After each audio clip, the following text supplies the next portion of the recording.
Kane. Bon, je suis tombé sur cette première fiche. Monsieur Madana Kane, nous sommes très ravis de vous avoir ici.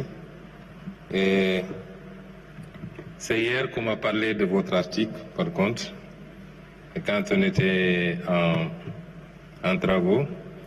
Et l'idée est venue de la part de monsieur, je crois que c'est monsieur le ministre d'État ou quelqu'un qui a proposé, puisque, effectivement, même si vous êtes acteur politique, vous faites partie de ceux qui essaient de hisser le niveau du débat, par de la production, la contribution intellectuelle, et nous vous en félicitons. Évidemment, nous avons considéré que votre contribution pourrait être importante. C'est hier qu'on en a parlé, effectivement, et c'est par la suite qu'on m'a envoyé votre contribution. Je l'avais reçu un peu avant, mais je ne l'avais pas encore lu. Et vous posez un certain nombre de questions relativement au benchmarking sur les travaux antérieurs dans le même sillage, notamment le PREF de 1979.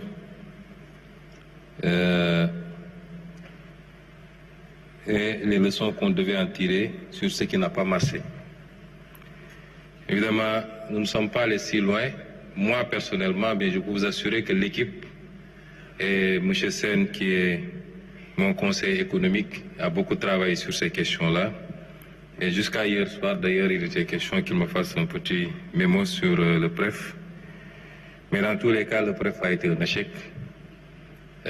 C'était un plan très mal conçu de la vie générale. Et la conséquence est que le pays s'est retrouvé en ajustement structurel. C'est surtout le modèle qu'il ne faut pas suivre. Mais ce que j'ai apprécié hier quand j'ai survolé votre article, c'est que vous avez, dans la conclusion, posé un certain nombre de postulats. Vous avez demandé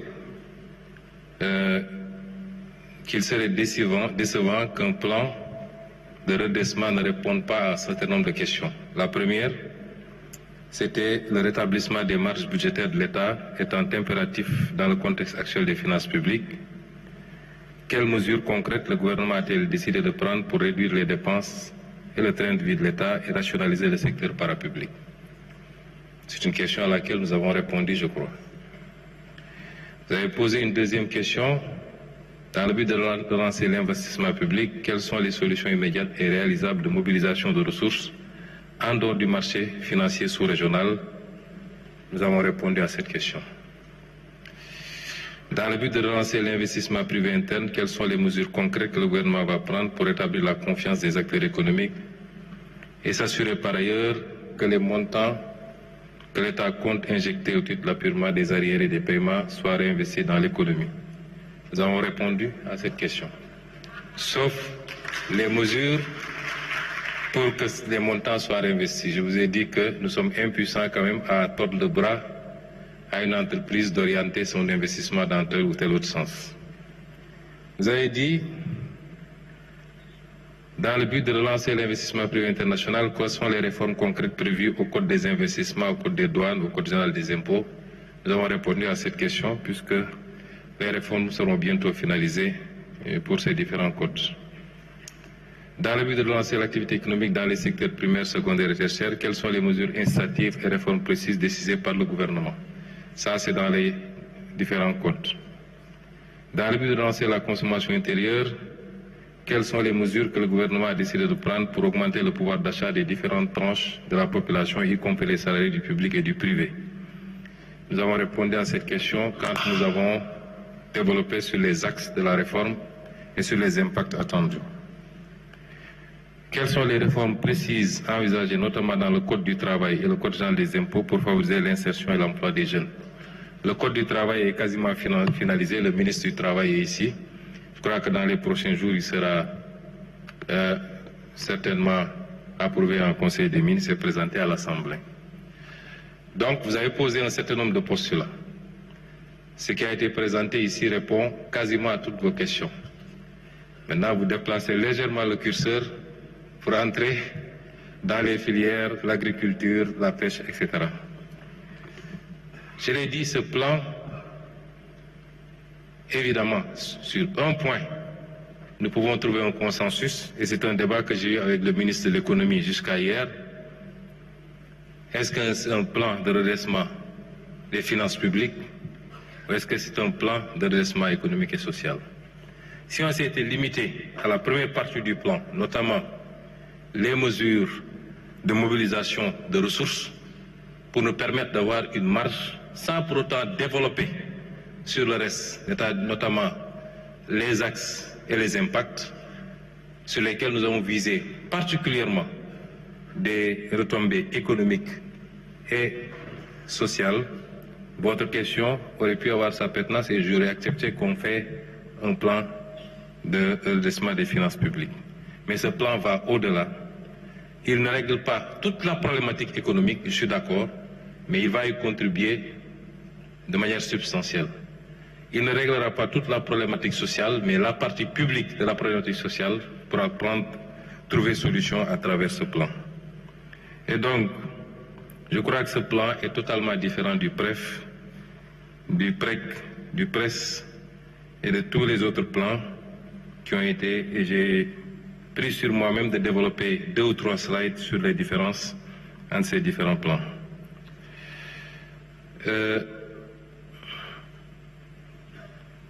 Monsieur Alun Badara Mbaye a posé la question de savoir ce qu'on envisage de faire pour ne pas me répéter, faire du levier des jeunes talents, pour faire des jeunes talents un levier de transformation du numérique. Je crois que c'est toute la problématique du New Deal technologique que le ministre des Télécommunications avec toute son équipe ont pris beaucoup de temps à élaborer, mais avec des mesures d'accompagnement. Ce document complète un certain nombre d'autres documents. La vision, le master plan, le New Deal technologique, les consensus issus des États généraux. Il faut les lire en parallèle. Si je devais développer dans ce document tous les axes programmatiques, on reproduirait peut-être la vision sans la partie mobilisation du financement. Et donc, c'est pourquoi il a été retenu de publier la vision aujourd'hui même. Mais quelques mesures qu'on peut citer, c'est les mesures que nous envisageons de discrimination positive en faveur des startups du numérique, entre autres. Il y a également des mesures de promotion de l'industrie numérique, la mise à niveau de la législation. Il faut un cadre législatif qui manque encore. Il faut compléter en tout cas pour créer les conditions d'appuyer et d'accompagner les jeunes talents. Quand je parle de discrimination positive, c'est dans le financement, c'est dans l'accès au marché, c'est dans un certain nombre de choses. Vous savez, dans le New Deal technologique, le maître mot, c'est la souveraineté numérique sur nos données, sur les outils que nous utilisons. Nous déplorons beaucoup, souvent, ce qui se passe actuellement. Nous utilisons des logiciels dans des administrations extrêmement stratégiques dont nous ne détenons même pas quelquefois les codes sources, les clés. Et ça nous fragilise. C'est pourquoi nous avons encouragé l'année dernière le Govarton organisé par le ministère de la fonction publique. Aujourd'hui, je ne travaille même pas en secret parce que le président de la République, le numérique, c'est une obsession pour lui, plus que pour moi-même d'ailleurs. Et je pense qu'avec la libération des emprises, il y a beaucoup de choses qu'il prévoit spécifiquement pour donner corps à ce hub numérique que nous voulons voir naître au Sénégal. Le doyen Modigorio a posé un certain nombre de questions. Je le rassure que nous ne sommes pas là pour satisfaire aux injonctions de qui que ce soit. Et c'est pourquoi d'ailleurs nous avons fait cet exercice. C'est parce que nous voulons nous donner l'autonomie, la liberté et la souveraineté sur nos décisions.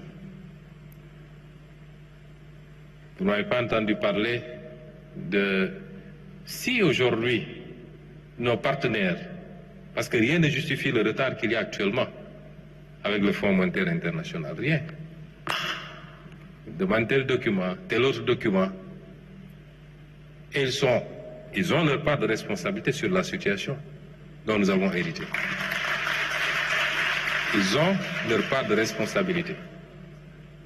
Parce qu'ils ne peuvent pas venir chaque année faire des revues, faire des staff visites et ne pas voir quelque chose d'aussi gros.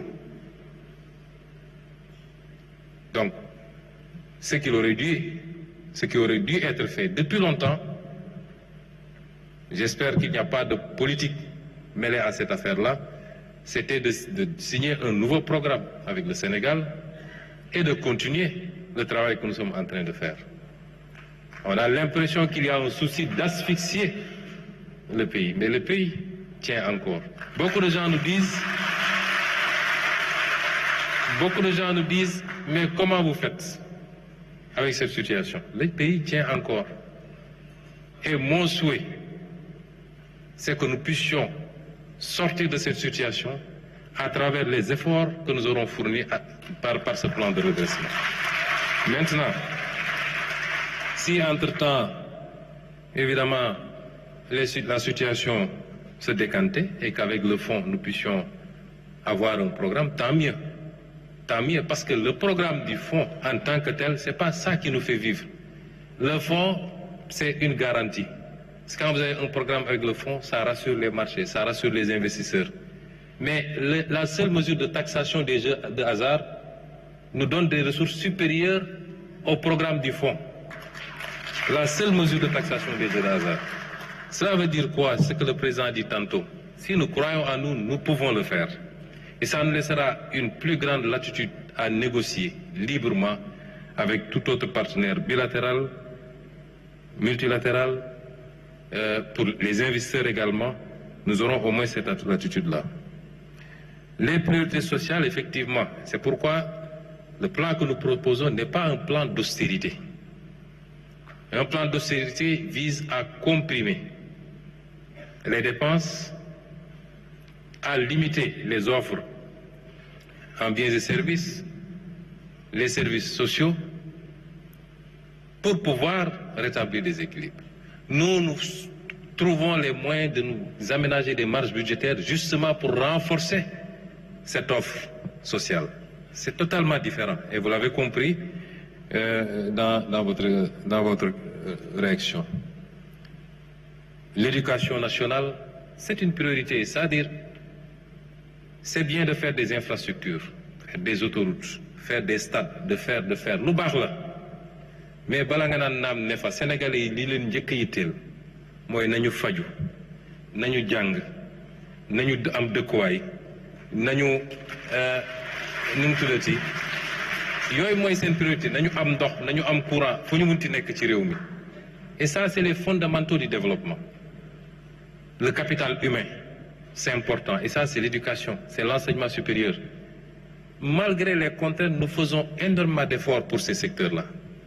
Si nous consentons à recruter d'un seul coup 500 enseignants du supérieur, plus que le recrutement sur les 10 dernières années, en un seul recrutement, et nous ferons les efforts. Les premiers retombées, c'est pour finaliser rapidement toutes les infrastructures des universités, en termes d'offres de lits, de restauration, en termes de construction de nouvelles universités. C'est une priorité pour nous. L'enseignement élémentaire, l'objectif de réduction des abris provisoires dans les plus courts délais. Donc ça, c'est des priorités. Et nous ne serons jamais, personne ne pourra nous mettre une pression pour changer